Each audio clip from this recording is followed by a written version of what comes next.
Well, welcome everyone again to a really special evening. I couldn't wait for this night to happen, so I even sent a little short ahead of time, telling everybody that this recording was ready to go. We're gonna launch this ship. So tonight we have great contactee, Bigfoot contactee, extraterrestrial contactee, Jeff Rone, and of course our old friend and one of our main team members, Frank Chille, is a renowned archivist of extraterrestrial encounters, as well as now his new passion is Bigfoot. So without further ado, I'll have you guys say hello to our wonderful viewers.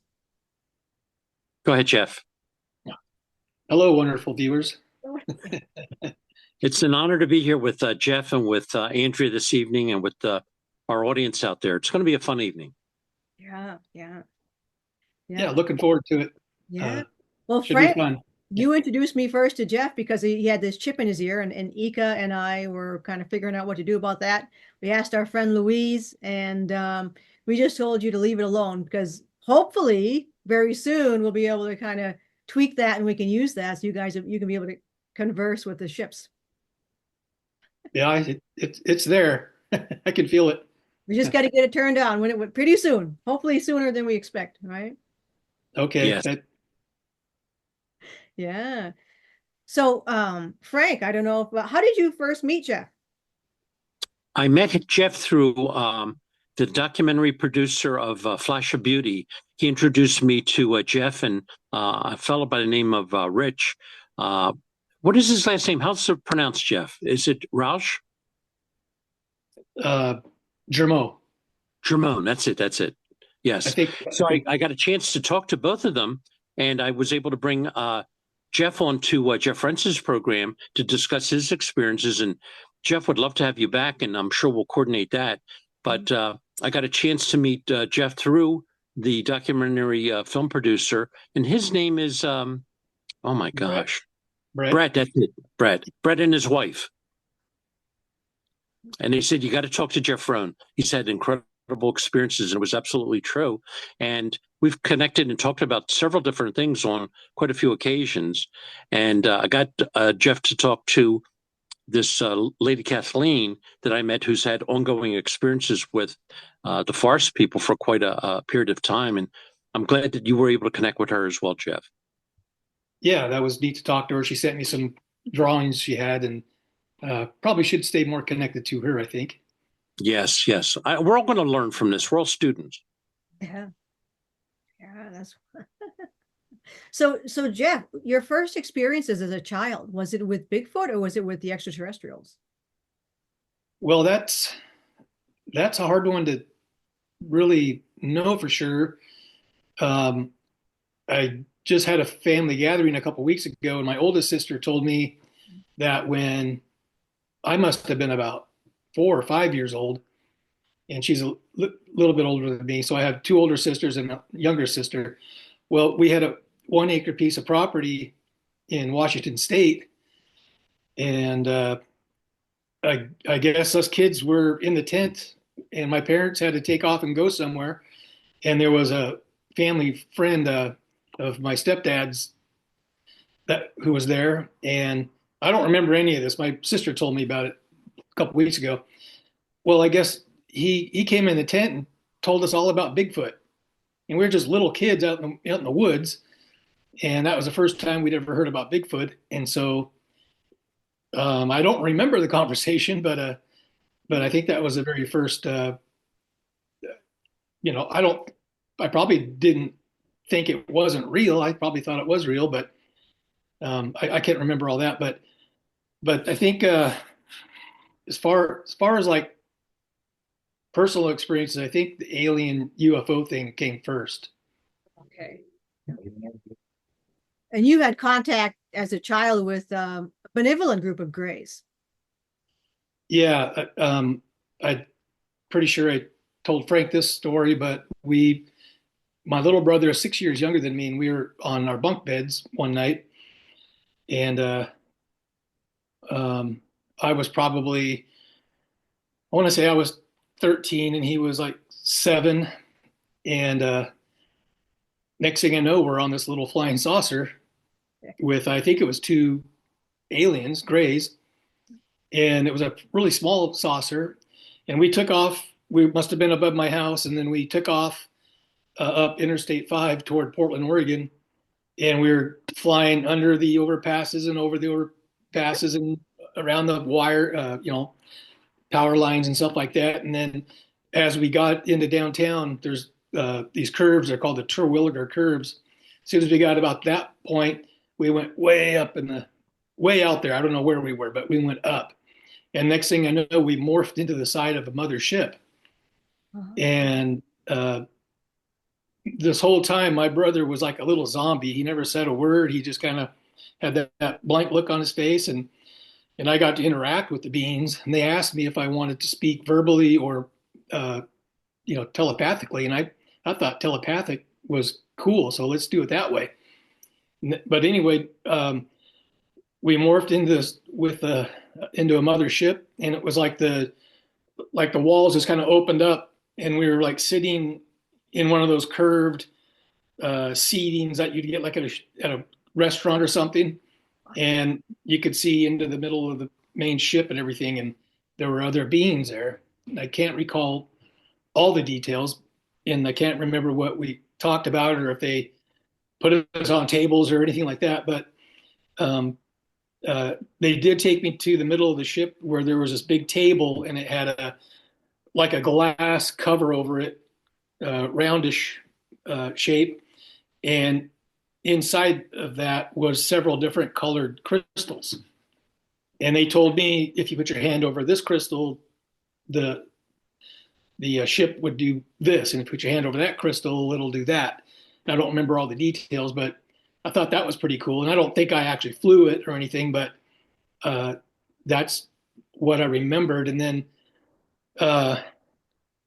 so after a little while, it was a school night. And all of a sudden I said to one of the Grays, I said, "Hey, we got to go to school in the morning and we're going to be tired. We got to get home." And they said, "Oh, don't worry. I also said, and I don't want my brother to remember this." So I was very protective of him. I didn't think he could handle it. And so I said that, and they told me, "Well, don't worry. When you wake up in the morning, you'll feel very, very refreshed." Next thing I know, I'm laying on my top bunk, like moments after they told me that. I opened my eyes and I went, "Wow, I feel really, really refreshed right now." And then I went, doing, I remembered everything right away. And they could look down to see if my brother was okay. But that's about all I remember of that. I suppose if I went into under hypnosis, I might get more details. But I had a friend try to hypnotize me, I think two different times, and I think I'm one of those type of people that just can't be hypnotized. Yeah, that makes sense. Yeah, especially I think if you have a lot of extraterrestrial experiences, you're kind of like, no, it's not going to happen. Yeah. I kind of wonder if I've had more experiences and they're not letting me remember them for some reason. For sure. So, but yeah, I mean, it's rare that you see people come forward with benevolent gray contact, because that's very pivotal for people to not fear those kinds of beings, as opposed to the ones like, for me personally, it was not the benevolent. Yeah. By the other ones, but yeah, people need to understand. Like in back of my house, I live on 40 caves. In the back there, a lot of the Greys would land ships, and they're the benevolent,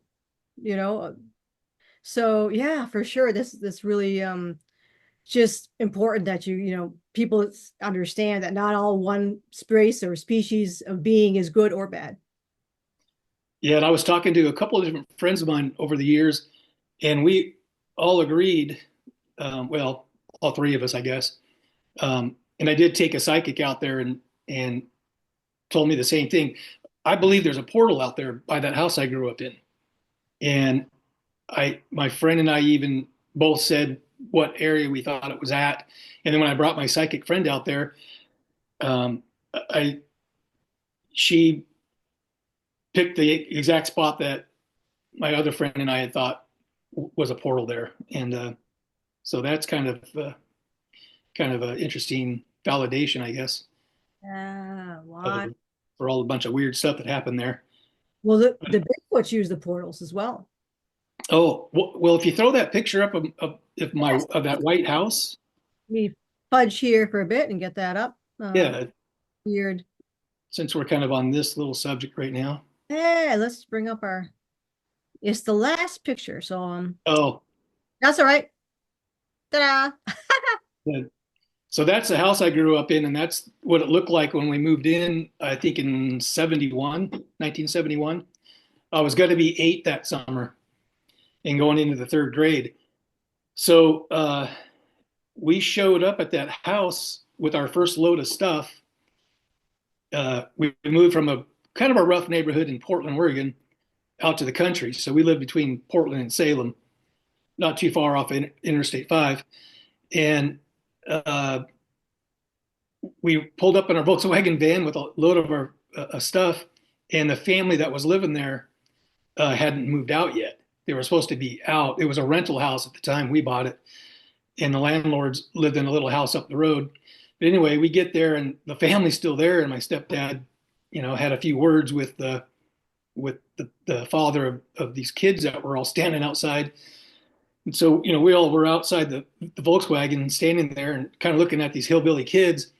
And one of the older boys came up to me. He says, "You better not play outside at night. You got to watch out for that big black thing." And I was like, what is he talking about? Like a Black Panther or something? Because at the time I didn't really, think of Bigfoot. So anyway, we move into the house, and my bedroom, the upstairs corner, you can see there's a window on one side and a window out the front. That was my bedroom with my brother. And anyway, that's kind of where it all started at that house. I started having nightmares that this big hairy arm was reaching through the window trying to grab me. And I was scared all the time. I cried all the time. My mom was beside herself. She didn't know what to do with me. She said, "Hey, I'm going to ship you down to Myrtle Creek, Oregon. You can live with your grandma." And I said, "Yeah, I'll go." She says, "Oh, you're not going anywhere." And anyway, it took me quite a while to adjust, even to the house and even like at school with the other kids.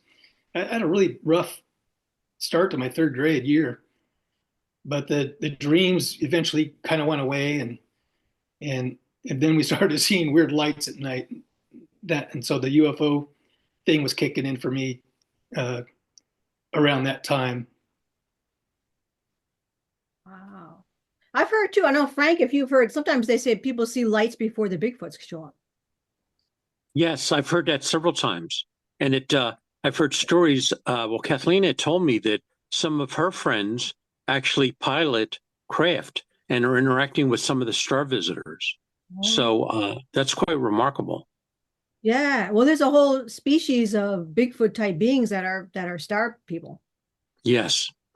So she had told Jeff and I that they can teleport using trees. They could go from one place to another, and that's why people see them like looking from behind a tree, or they'll see a hand around a tree. And Kathleen had said that they use trees as portals to go wherever they want. Oh yeah, so that's similar to what Ronnie LeBlanc, he lives here in Massachusetts, Expedition Bigfoot. Yes, he was saying that, of course, that they showed it on the Expedition Bigfoot show where one disappeared. Yep. So that would make sense. Yeah. Wow. So Jeff, is anything else you want to add on this picture, or would you like us to move on to another? Well, the house was haunted too. Yes, you told. I know. We made a joke. We said this is Jeff. He's running out of his house because there's a ghost. He meets up with a Bigfoot, and then he gets saved by a UFO. Yep. Yep. A trifecta. That's the triple. That's amazing. Yeah, I don't know if you want me to go into my ghost stories today, but we could save it for the next time. Sure, we can save the ghost stories. I used to do ghosts myself. Frank, have you ever been involved with ghosts? Not ghosts, but visitors, that would come, and I would see them around my bed, and I would recognize them. And some of them were from here and some were not from here, but they were all friendly. Yeah. So you had just the star beings. Yeah. Yeah. Yes. Yeah. No Bigfoots for me, just ghosts and star beings. Just Yeah. Well, eventually you'll get them all. But That's right. That's right. I'm just I had looking. I had my own Bigfoot experience that I shared with Jeff, and I'll share it at another time. But let's let Jeff go forward. Yeah, that's brilliant. All right, Jeff, you're commanding our ship. oh, geez. Okay. Well, a little more to the little more drama to the UFO abduction story memory. So, of course, I told my mother about this. It seemed like a dream, but it seemed real. I'm going to say it's real. But I told her about it, and she just scoffed at me and laughed at me, and she basically teased me and said stuff behind my back for years and years about that. And so about, oh gosh, I don't know, 10 years ago, we had a little family get together, and I had uh, I had gone down to the Roseburg, Oregon area, where I live now, and because both of my parents grew up in Southern Oregon, and I went to the house that my mom grew up in, and the guy that bought it from my grandfather was standing outside. So I pulled up in the driveway and I told him who I was, and he said, "Oh, okay, I remember your grandfather." He said, "Hey, do you want to tour the house? I'll show you what I've done to it." So we went inside and he showed me the house, and I said, well, you must have cut the legs off everything, because everything used to be up to here to me before. Now it's up down to here. Well, of course, last time I was in that house, I was probably 13 years old, but and 5 foot tall.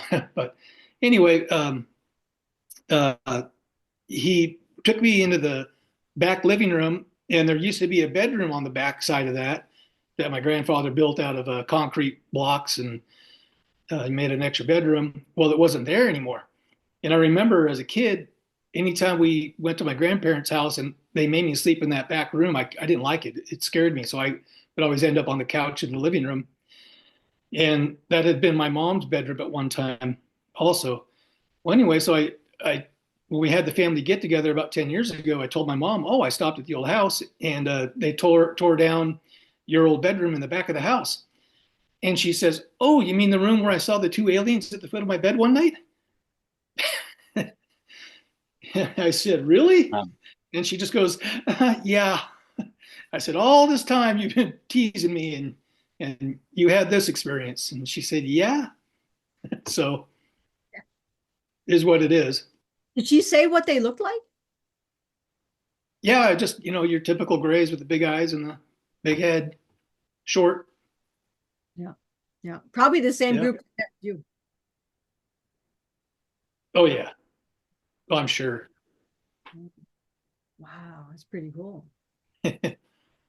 Would you like us to add on another photo you can describe? Um, I don't know if you want me to be in like command of this whole Well, it's for you. meeting, Go ahead. but Go This is ahead, your Jeff. night. This is your night. That's okay. right. Yeah, well, if you could just put any other picture on there, and I can Friend, just tell you a little yeah, story about it. work our way backwards. Let me just get this slide. Yeah. All set. There it is. I just do things on a slideshow because it seems to. Yeah. There it is. Seems to be a little easier than trying to pull up a. Yeah. Oh, okay. So July 1st of 2021 is when I had my last Bigfoot sighting, and that's how I met Brett and Jill from A Flash of Beauty. I had called a friend and said, "Hey, just saw a Bigfoot with my buddy Jim in Idaho." And then my friend had just gotten interviewed by the documentary team, and I hadn't heard anything. I never met these people or heard of them before. And he got a hold of me like a day or two later and said they wanted to interview you. So that's how I got to be on the documentary. Well, this picture is taken a day before my buddy Jim and I saw the Bigfoot standing in a creek in July 1st of 2021. And this is a boulder in the middle of this super freezing cold creek in Idaho.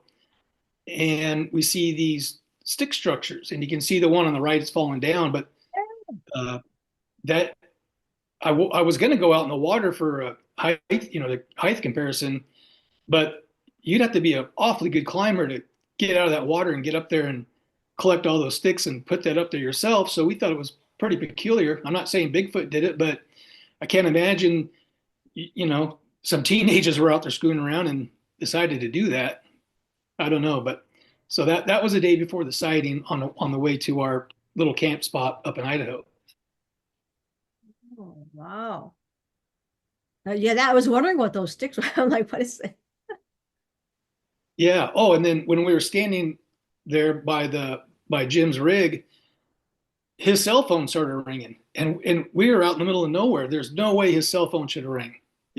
There was nothing there. I think it rang once or twice, but and he just has one of those little flip phones because he doesn't get into the smartphones. So Yeah. that was kind of weird. We had a kind of a weird feeling about the place, but yeah.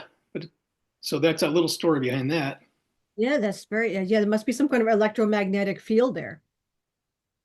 Could be. That's, yeah. Wow. So, like I said, yeah, wild.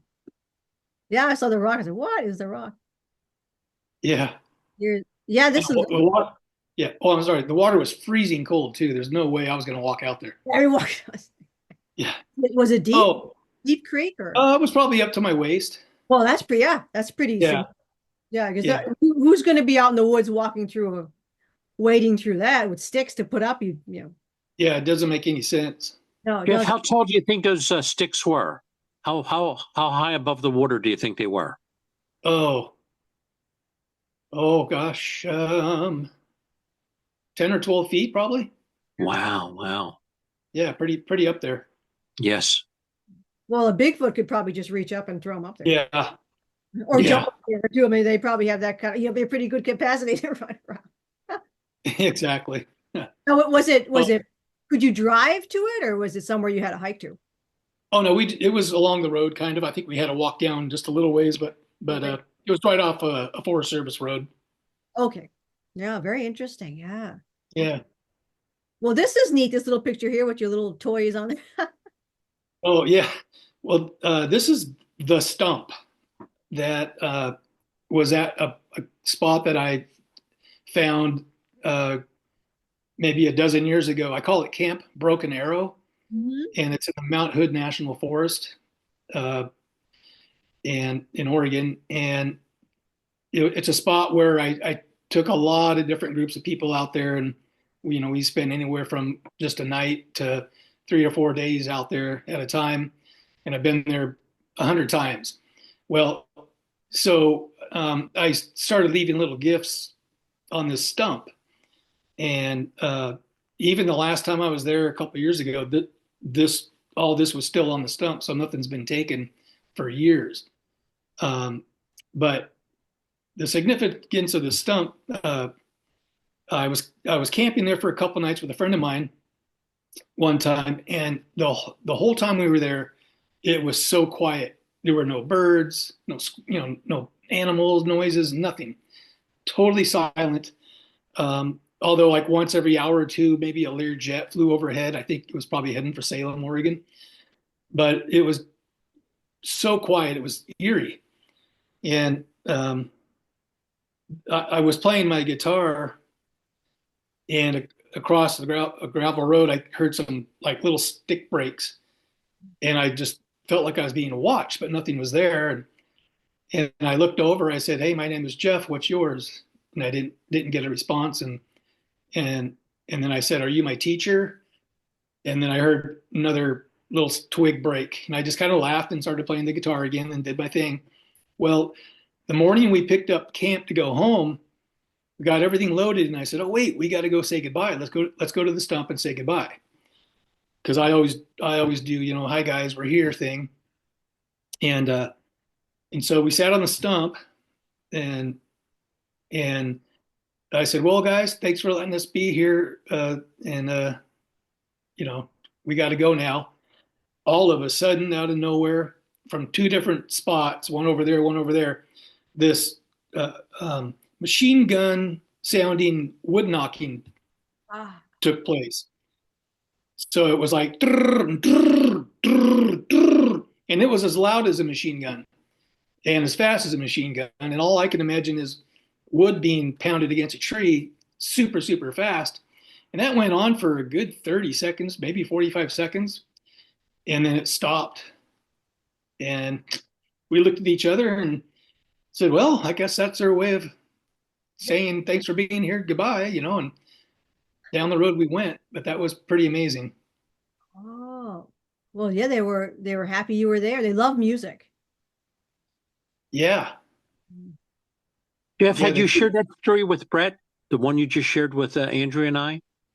I think I told them that after they interviewed me one time about all my paranormal stuff. I don't know if I put that in that interview.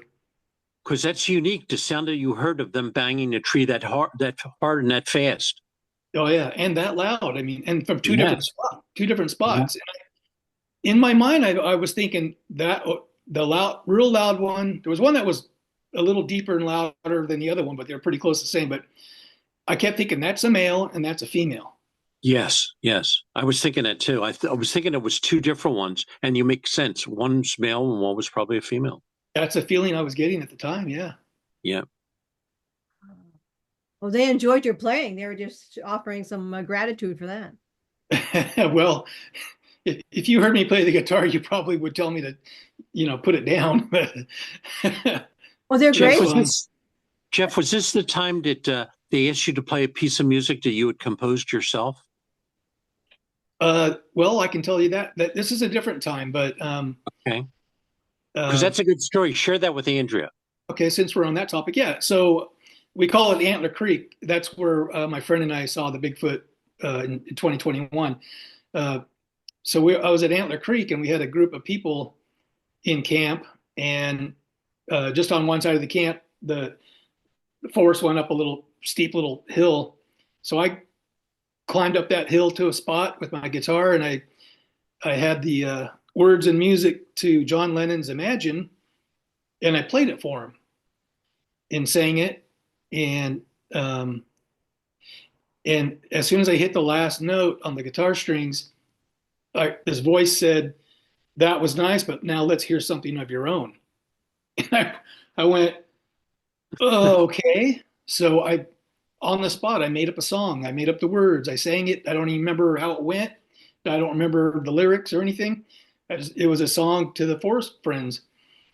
And I got done doing it, and I grabbed my sheet music, and I walked back down into camp, put my guitar in the tent, and joined the other people. And then it was a magical 3 nights, very magical 3 nights. So those stories.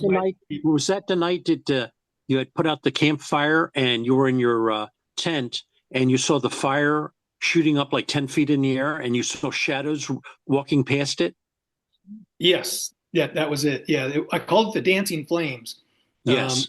I don't know if there's a picture of a tent in there or a tent cot. There, let me see if I can find out where that was. There's that.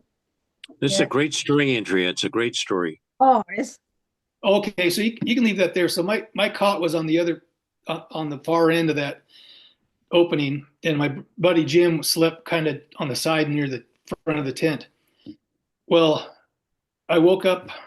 Okay, well, the first night, everybody went to bed and everyone was asleep, and I hear this like a train going through the woods, just crashing everything, and then I heard something big and heavy walk up to the side of the tent, or the back of the tent. So I'm like, it's like standing that close to me, and I can hear it breathing, and the inhale and exhale is 15, 20 seconds long, it seemed like. And I'm like, oh, okay, they're here. And then I laid back down because I'd sat up, and I decided I better lay back down. And then it walked around the tent and into the camp. And then you could hear all these little pitter patter of little feet running down the gravel road. And then all of our camping gear and coolers and stuff, you could hear the lids opening and closing. And so they were out there playing around, I guess, the young ones. But none of us had any inclination to like peek out the tent, which was kind of strange. Well, anyway, I go back to sleep, and at some point I wake up because there's lights all over the place. I could see lights through the tent. I thought the cops were there. Well, it was like orangish, yellowish lights all over the place. And I sat up and I put my glasses on and I looked out the front of the tent, and I saw 2 flames. I call them dancing flames. They're side by side doing this next to each other, going from 3 or 4 feet all the way up to 10 or 12 feet high, and just going up and down like that. So I woke up Jim and I said, "Jim, wake up." our fire started by itself. And he leans forward. He goes, oh, it did. And we probably sat there for 15 or 20 minutes and just watched the flames. We didn't go outside. We didn't do anything. We just sat there on our cots. And then next thing you know, the flames go down and they go out and it goes pitch black. And we both laid back down and fell asleep. He says I snored before him. And I told him, no, I heard you snoring before I went to sleep. But we saw the same thing. It took about a year to process everything from that event. And I called him up and I said, Jim, remember the dancing flames? He goes, oh, yeah, I've been thinking about that. I said, well, there's one more thing about that. Well, two more things about that. He goes, yeah, I agree. And I said, there were two at least 10-foot tall dark figures walking clockwise around that fire as the dancing flames are doing their thing. Because every time one walked in between, the fire and our tent, you could see it blocked out the fire and we could see the shadow and everything. But there were two dark 10-foot tall figures walking around that fire. And I still can't figure out the meaning behind that or what it was or what we were shown something. I don't know if it was a ceremony or what. Well, and then the other strange thing is Jim says that the flaps were closed that night. So somehow we were able to peer through the tent as though we were looking straight at it. But I thought the tent was wide open like that. So, but there were some other people in the camp and they could see the light from the fire and they could hear the crackling of the fire itself. But they didn't see what we saw. But Jeff, do you remember the color of the flames? Oh yeah, they were like orangish, reddish, just beautiful dancing reddish orange flames.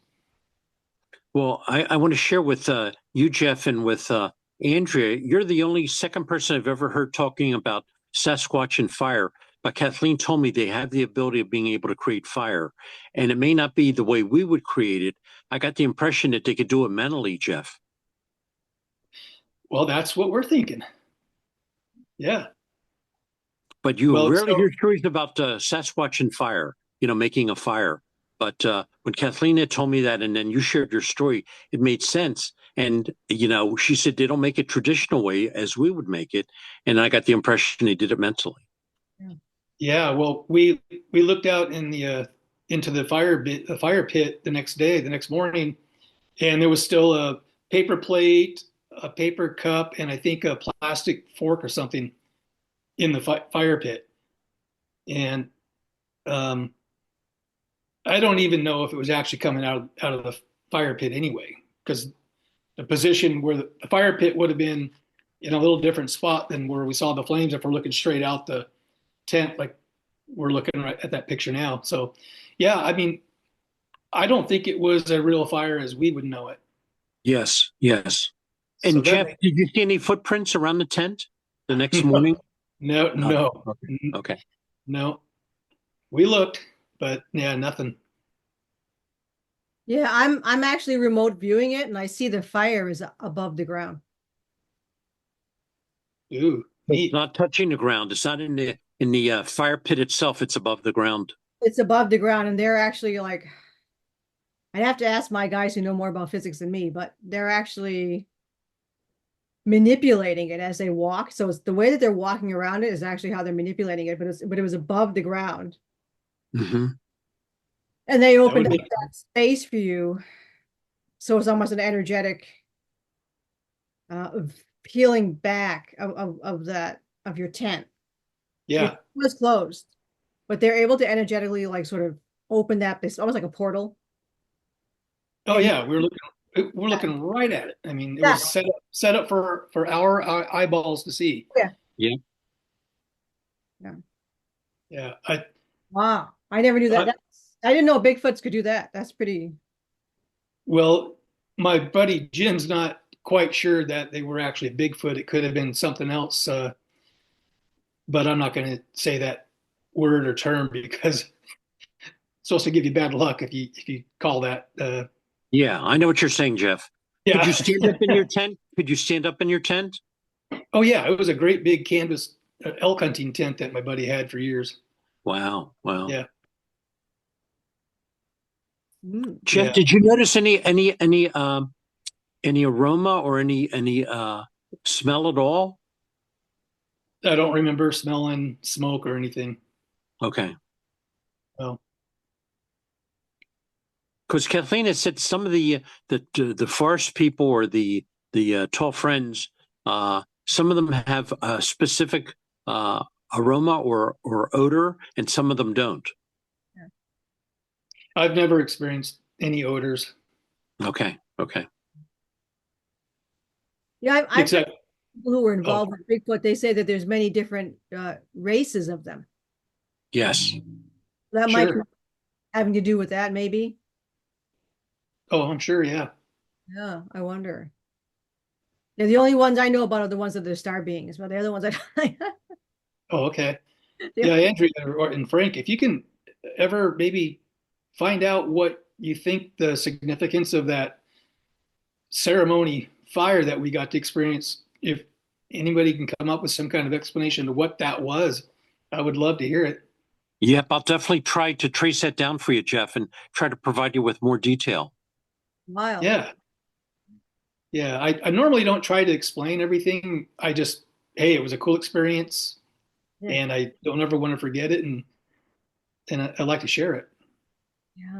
And you and the guy who was sharing the tent with you, Jim, were the only two who saw it.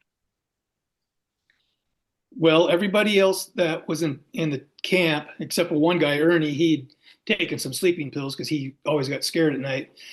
So he was out like a rock. But everybody else, they knew that there was light out there. They knew there was a fire or something, and some of them even heard the crackling of a fire.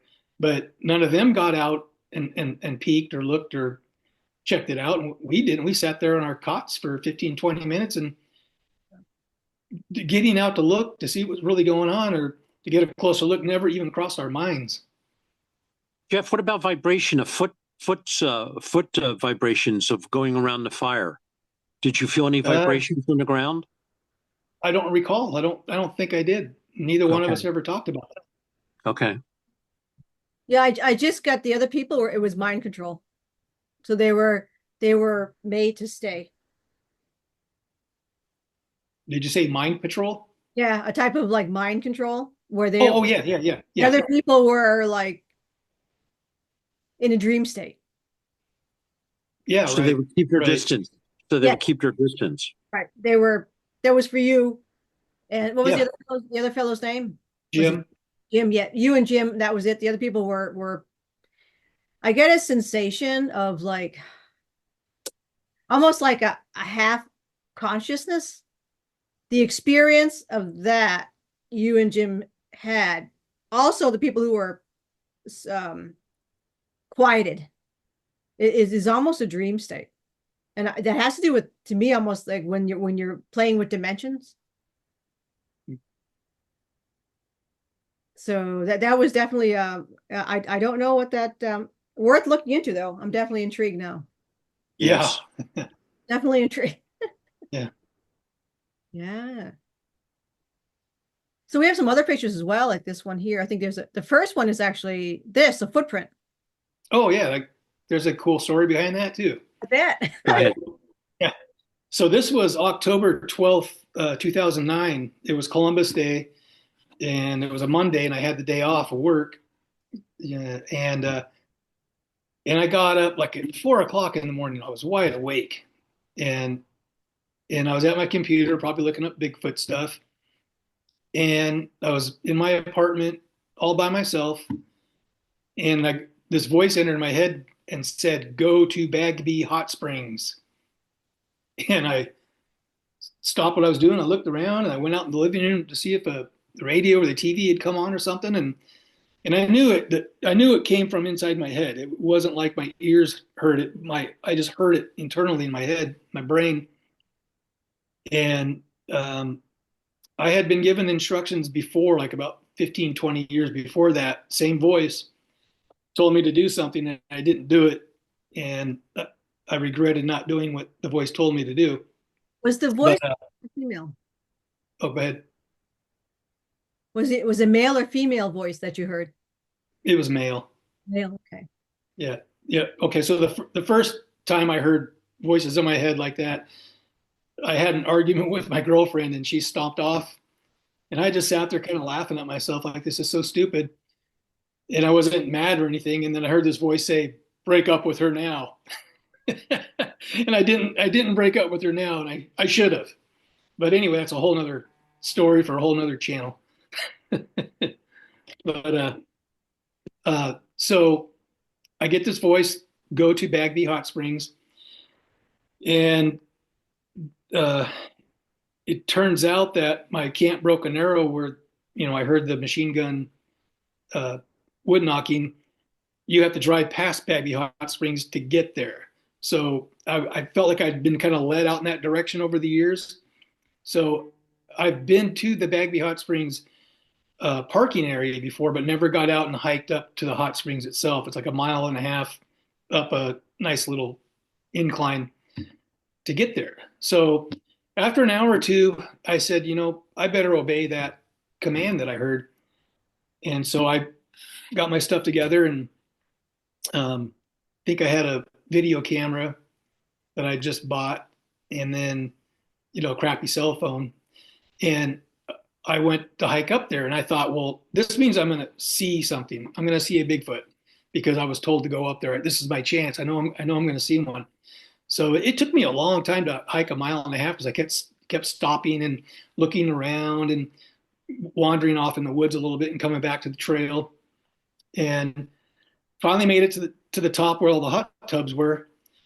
And I got up there and I'm like, well, all right, I guess I'm not going to see anything. I've never seen the hot tubs before, so I'll just check out Bagby Hot Springs and walk around a little bit. Well, I checked out some of the tubs, and then I checked out the big community tub that was up there, and then I turned and walked away, and then the ground kind of sloped up a hill like that, and I could see a series of tracks, and this is the best one, so I took a picture of this, and it looked like something had run down a little bit of a hill, and it had kind of wet feet or something, and it picked up all the pine needles to leave what looks like a footprint there. There was like 4 or 5 of them, and then I actually fell down on my knees, and I was like, "Oh my gosh, this is what I was supposed to see."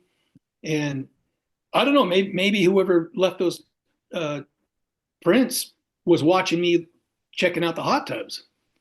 I don't know, because they looked pretty fresh to me, and it hadn't started raining yet.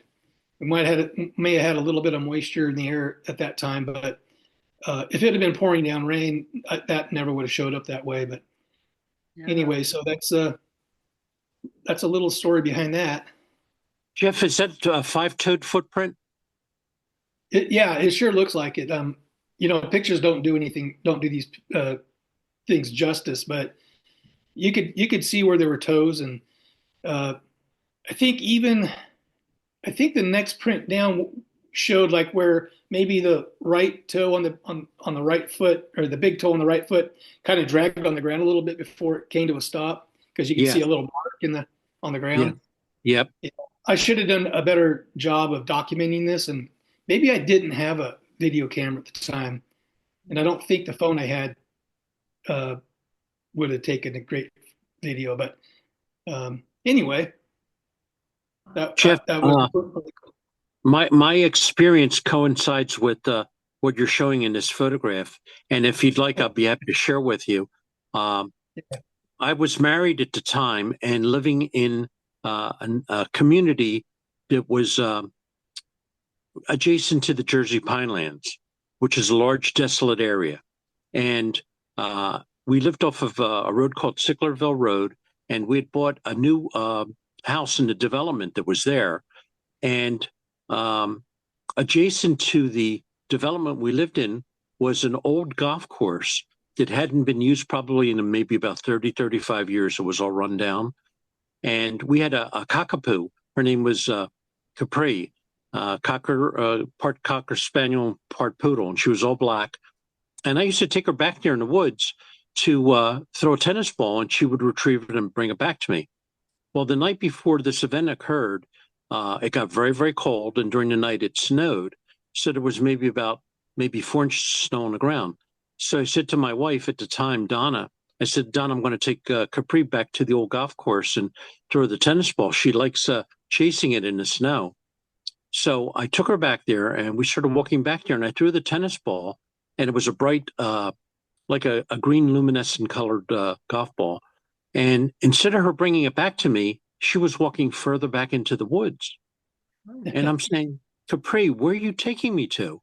And she'd bring me further back and then she dropped the ball and I'd pick up the ball and I'd throw it again and she'd take it and go further back into the woods. And I said, Capri, what are you doing? So she dropped the ball down. And when I got to where the ball was, she dropped it right next to a huge footprint that was similar to this in the snow. Oh, wow. And I was wearing my Army combat boots. And Jeff, as your foot looks in this photo, I could put my foot inside of the snow imprint of the Sasquatch, and it would completely envelop my Army boot, because it was so large. So yeah. It's like Capri wanted me to see this, and I wasn't filled with any apprehension, and neither was she. And I started looking in the snow, and I saw other footprints, and it was maybe 5 to 6 feet apart. So this thing was walking at a pretty good stride. And I followed it further back into the woods, and maybe 50 yards back, and it came to a stream that was maybe about 12 feet wide.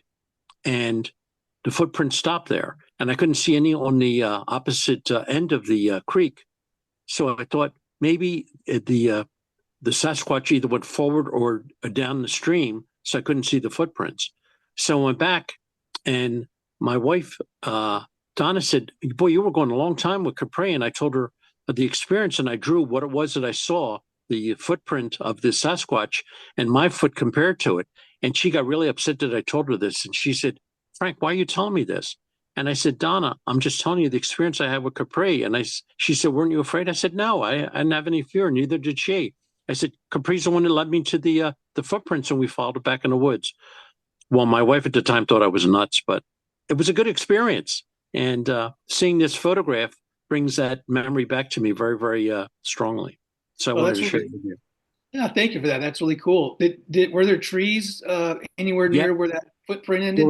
There were trees around the area, because the golf course hadn't been used in such a long period of time, Jeff, that the forest was overtaking the old golf course.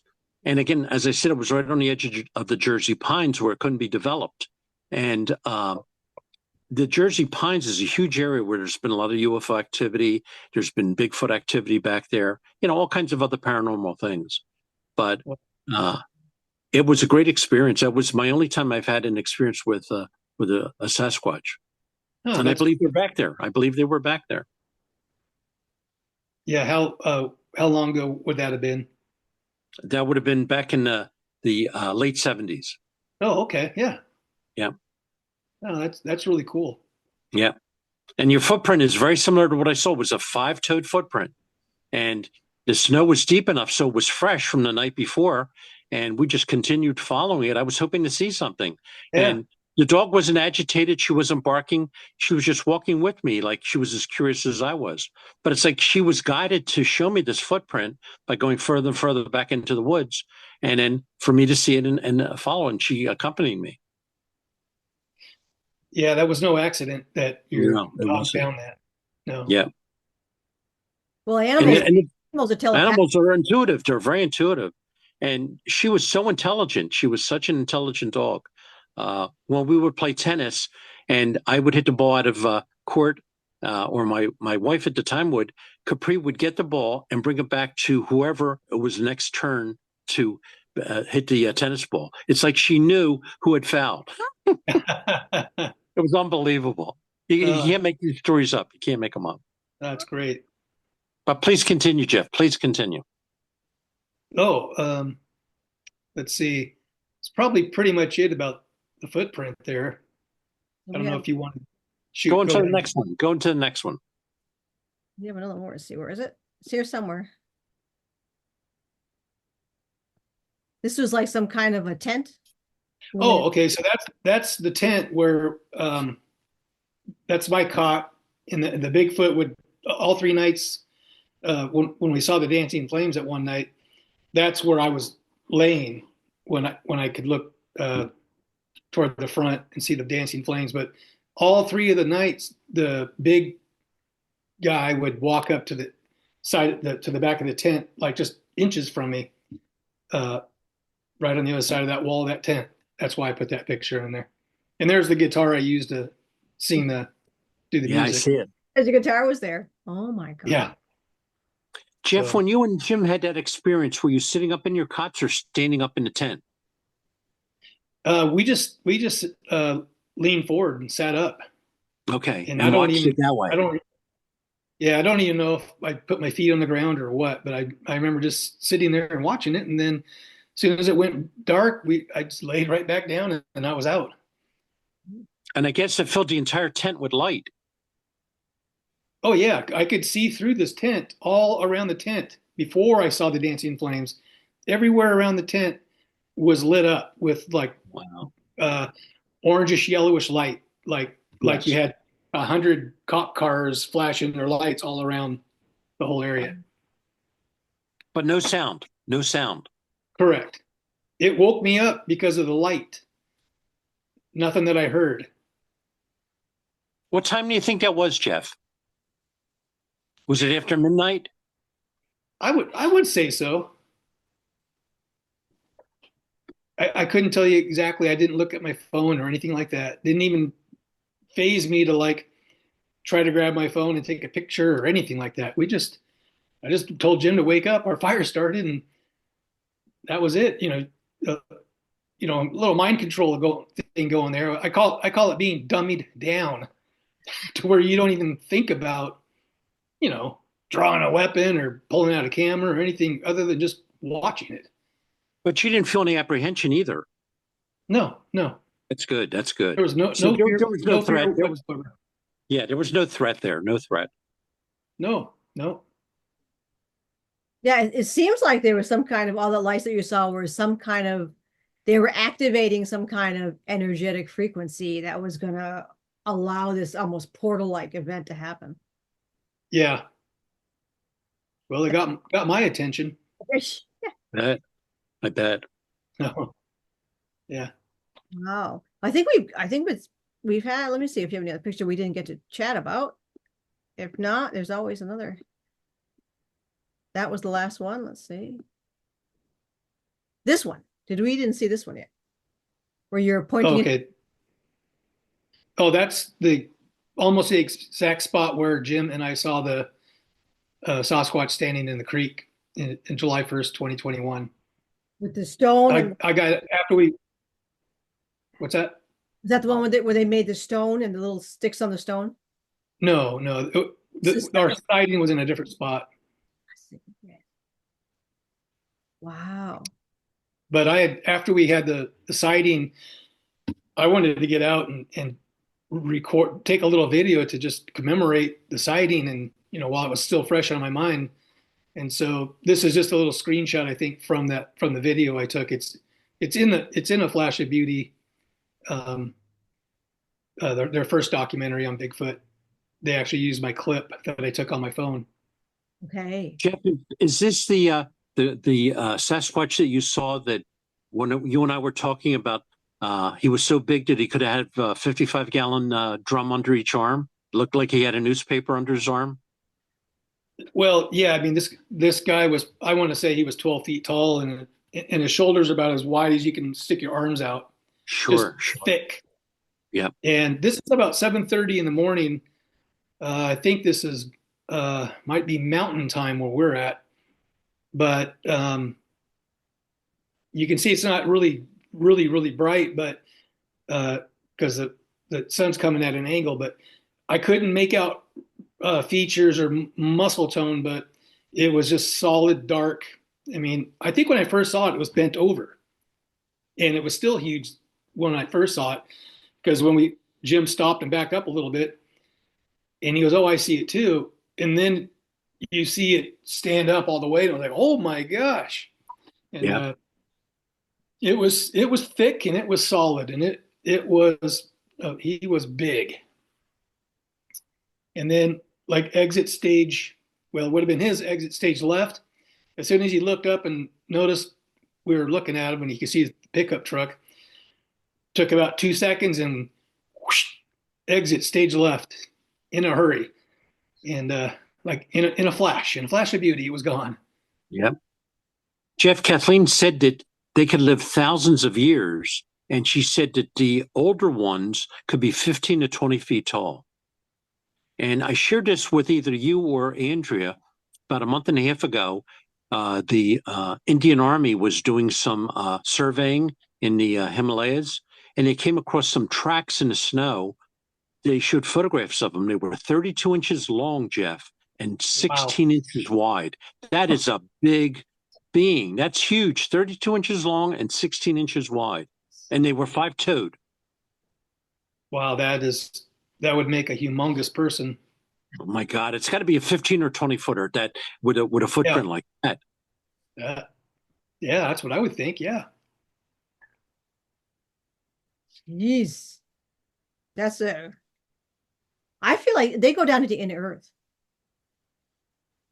Well, Kathleen says that some of them live in caves, and she says some of them have the ability that they can live underneath lava flows. She said they are impervious to the heat of lava.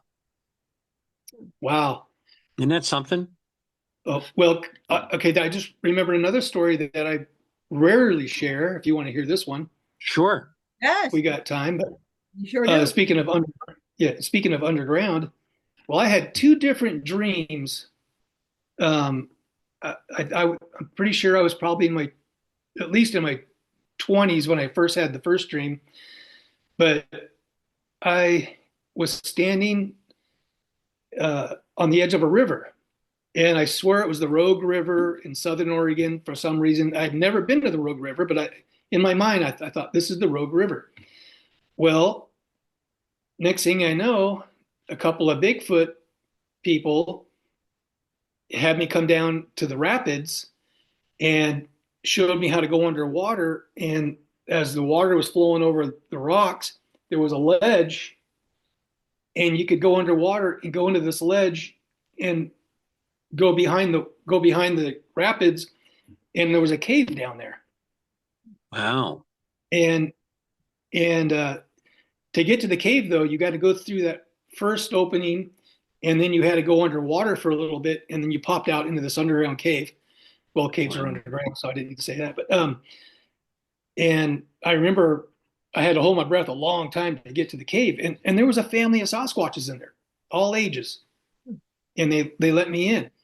And the second time I had the dream, and it was basically the same dream, but they said when you go underwater, you can breathe as though it was air, so you don't have to worry about running out of oxygen. So I remember in the dream, I'm breathing in this water in and out of my lungs or whatever it was, and I didn't have to worry about holding my breath. But the dreams were pretty much identical from what I remember. Wow. That's quite a story. Yeah. I mean, Jeff, they say that behind waterfalls are ledges, and some of them do open up into caverns. I believe it. Wow. So they're showing you their life. They want you to document and share. Yeah, I'm getting that feeling too. Yeah, I keep forgetting that one. You should write that down, Jeff, and write down as much detail as you can recall about it. Yeah, I've been doing that. I've got a couple of pads right next to me here, and good. Yeah. How long ago did you have that dream sequence? Oh, let's see. I'm 61 now, so it had to have been at least 30 years ago. At least 30, I'd imagine. Maybe 35. Mm-hmm. Wow, amazing. It's funny because Jeff, well, first, Frank, you introduced me to Jeff, and we were chatting the first night we were chatting. During our conversation, I got this. I always know when upstairs is going to come through with something, but I got first the heat I always get, but then I got this wave. Like I was like, I'm trying to listen to your conversation. I'm like, going, whoa, somebody's trying. I said, I told you, I said, Jeff, somebody's trying to contact you. But this is like it's hard. It's almost like when you're a little kid and you would spin and spin and spin. Yeah. But this was like slow motion of like, I got this wave come across. I said, somebody wants to talk to you. And they were trying to come through, but it was just like they were trying to lower their density and vibration to come through. And they kind of quit for a bit. I said, well, then when we get off the phone, we were texting him. And I said, let me see if I can get in touch with them. So I tried, and they were trying to come through, and they were trying to lower themselves. We were trying to meet somewhere. It was kind of like happening like this, and it just, and then I saw this woman in a very gossamer, very thin gown. She was blue and bald, very, very elegant. And I'm like, okay, she's going to talk, and it was just like, it was, she's look out the window. So I look out my window and I said, okay, I'm looking. And then I thought there was like an airplane going across. And it was like, oh, I'm going to keep looking at it. There's a ship. So, okay, that's you guys. And she's like, yes. And this is more of a download than a conversation, because we were just really having a hard time, like, so I think it's Arcturian. Because I said, have you ever had any contact with Andromedans? So I'm going to say something like an Arcturian, if not Arcturians. And she said, and this is what the Bigfoot are doing with you, is that you are a diplomat. You are part of the mission to be the go-betweens, not only between some of these extraterrestrial beings, but she says also between the Bigfoot and the different races of Bigfoot. So that's why you need to document a lot of these things, she says, because this is what your role here is. And of course, you've done so well with it throughout your life, but that's why they're showing you this stuff. Because she says, again, you are very old. That's what I'm getting off of you and what she was sort of showing to me. It was that the ability to transverse all of this is very facile for you. You don't have an issue going into different densities or even dimensions and portals and that kind of stuff like that. So the energy is very natural for you. And was their last message. But they're definitely, and those are the ones that are talking to you. But yeah, I mean, you're rocking it. So that's like, keep on rocking it. That's. Well, Andrew, I'm looking forward to more experiences. What Andrea's saying is also dovetails with what Kathleen said. And she said that once you've made a connection with them, she said they tag you energetically so that other Bigfoot families will know that you're not a threat, that you could be contacted, and that you're open and receptive to them. So she said you've definitely been tagged very positively, and they respect you, and you're like an emissary. Yeah, I'm humbled and honored by that. That's your job. Yes. You're doing it well. You're doing it well, Jeff. You really are. Yeah. Well, folks like you are really helping me through this journey, and giving me other contacts to get a hold of, and I'm really grateful for that. It's all coming together. Jeff, I wanted to ask you, is Brett now working on part 3 of Flash of Beauty? I believe so, yeah. Because I think he was saying that they were starting to work on part 3. Yeah, I know he's got a couple of projects going on, maybe 2 or 3 at one time right now. But yeah, I think they were talking about number 3 is on its way. Nice. Well, this woman that I know, her name is Cindy. She's in touch with a Sasquatch being by the name of Jarrow. And she went out to visit Kathleen, and Kathleen lives in Western Pennsylvania near a national forest. And that's where she has her interactions with her forest people. And when Cindy went out there, the first night she was there, she said she heard the most incredible song being sung in a feminine voice, but it wasn't a human feminine voice, for maybe about 10 or 12 minutes. And she said she felt it was a female Sasquatch. And she said, it was so beautiful. She said she thought she knew the language, but she couldn't decipher it. But she said it was like a welcoming song, welcoming them to be there. Oh, wow. That would have been incredible. Yeah. I'm hoping to link her together with Brett so that maybe Brett could interview her, because she's been in touch with this Jarrow, that's probably maybe it's about 10, maybe 11 feet tall, and they communicate telepathically. And she has seen his footprints. She went to upstate New York and took photographs of footprints in the snow, and she said she thinks they were Jarrow's. She's not met him physically yet, but she's looking forward to it. Yeah. Wow. Neat. That's amazing. Yeah. I can't wait for all this to come together where we're all going to be, you know. Yes, unbelievable. And she said the song brought tears to her eyes. She said the melody was so beautiful and she sang so effortlessly. And she said her voice penetrated through the forest, and it was like it calmed everything. Yeah. Wow. Beautiful. Yeah. Have you ever heard singing out there yourself, Jeff, amongst the forest people? No, I have not. Okay. That'd be a gift if they give that to you too, because you sang to them. You sang to them.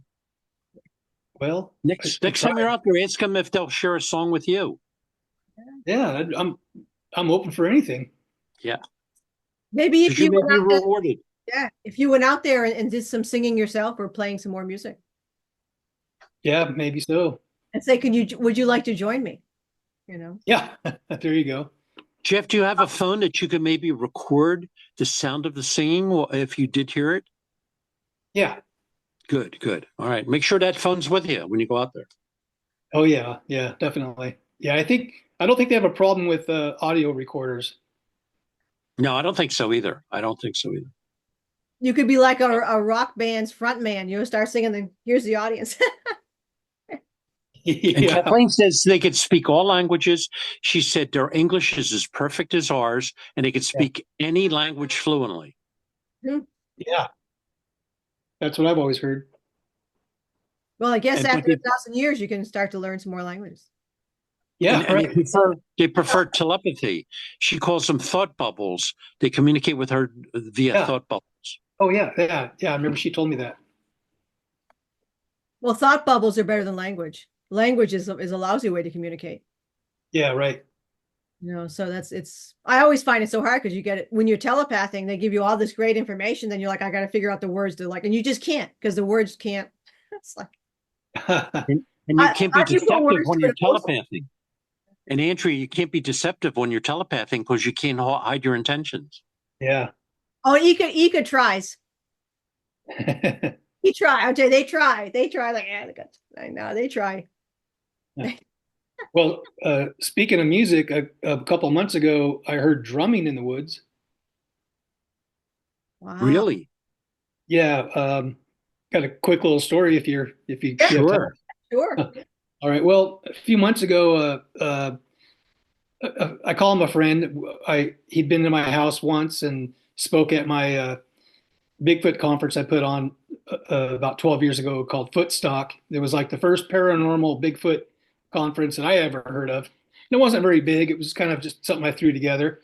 But a man by the name of Henry Franzoni showed up and spoke at my conference. And a couple of years later, he showed up at my house. And when I had a group of people over, and he could have spoke about Bigfoot and all that kind of stuff for days at a time. Well, anyway, Henry Franzoni passed away a couple months ago. And he's famous for, years ago, he had a video, he talked about Bigfoot. He's in the woods, he's got his drum set up, and he's playing the drums out in the woods. You may have seen it at one point. But anyway, he's done tons and tons of interviews, videos, and podcasts and stuff. Well, he passed away kind of unexpectedly to us. And so I've been visiting this section of the woods near Cottage Grove Lake pretty consistently for the last 3 or 4 months. And so my friend Alicia and I went out to the woods, and we were trying to conjure up Henry. Maybe he had a message for us. And so I kept asking them to, okay, Henry, could you play the drums for us? Hey, Henry, are you here? Hey, Henry, play Bolero. And all of a sudden we look over to the right and a little homing pigeon landed on the Forest Service road. We looked at each other and, well, maybe that's a message. We got a pigeon, carrier pigeon there. And Right. so we went on for like 15, 20 minutes trying to get Henry to appear or give us a message or something. And finally I said, well, this isn't going to work and I got to go find a bush. I'll be right back. And so Alicia went that way and I went that way. And I heard a snare drum. And I was like, oh my gosh. And it was clearly drums. I used to be in band. I know what snare drums sound like. Well, anyway, so I come walking back toward my rig, and she had turned around and walked back, and we're both going, you're not going to believe. We're both had our arms in the air like, oh my gosh. Well, she heard the bass drum, and as she turned around and walked back toward me, she could hear both the drums Wow. going at the same time. And so, hey, Yeah. and I found out later that yes, Henry Franzoni had visited this area before a couple of times at least, so he was familiar with it. So Fantastic. anyway, That is fantastic. I love that. Oh my God. Well, we want to leave our viewers hungry for more. I know I am. So yeah, we're gonna have a part 2. And There's always more to share. There's always more to share. oh my God, it's brilliant. But I think that's a wonderful way to walk away with the drumming. That's just brilliant. It's gorgeous. But I want When Jeff was when Jeff was sharing that, if I could share this, the drumming, I had like an inner vision of Jeff bringing out a pair of bongos and playing the bongos and maybe leaving it there overnight to see if they would play it for him. oh, I got that impression when you were talking about drumming. I saw you going out there with, I don't know if you have a set of bongos. I don't know. I don't. Maybe if you, at a thrift store, maybe you might find a pair of them at a thrift store. I'll keep my eyes open. Okay. That'd be brilliant. Because it just came to me that if you share bongos with them and show them how you play it and leave it there overnight, you may get a little reward. I think that's a good idea. I'm going to remember that. Okay. I like that idea. That's great. Well, thank you so much, Jeff, for coming on, and we are looking forward to seeing you back again. And also our good friend Frank Chille. We're going to track you down, Frank, to load up some more of your amazing stories. Well, thank you. You're very kind. It's always a joy to share with people. And we're going to be actually going to be Linda, because she has a lot of your archives. We're going to be sharing those on this channel and then looping back to Potential so people can find them on there as well. So excellent. We're not wasting all those amazing stories from Frank. And now we more have to come. More to come. More to and come. Jeff's got a lot more to share too. This is brilliant. This is absolutely brilliant. That's what we're here for. That's our job.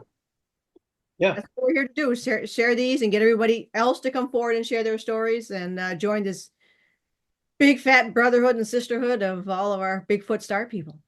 You know what, Andrea? At some point, we may be able to do a program with both Kathleen and with Jeff. Yes, wouldn't that be fun? That'd be great. That'd be great. Yes. Yeah. Absolutely. Absolutely. I would love that. Yeah. That's in the works. I'll talk to Kathleen and see if we could coordinate it. Okay. It works. Yeah. That's plan B. Write that one down. Onward and upward. Absolutely. Well, we're going to have to land this ship. We always respect our viewers, and we want them to come back and enjoy all their special time with us. And we always say gratitude and blessings and joy to not only our speakers here, but all of the different star people and Bigfoot that we work with, and those who have crossed over in spirit world as well. Blessings to everyone. So thank you guys, and we'll have you all back on again. Thank you. Thank you. Good night. Good night.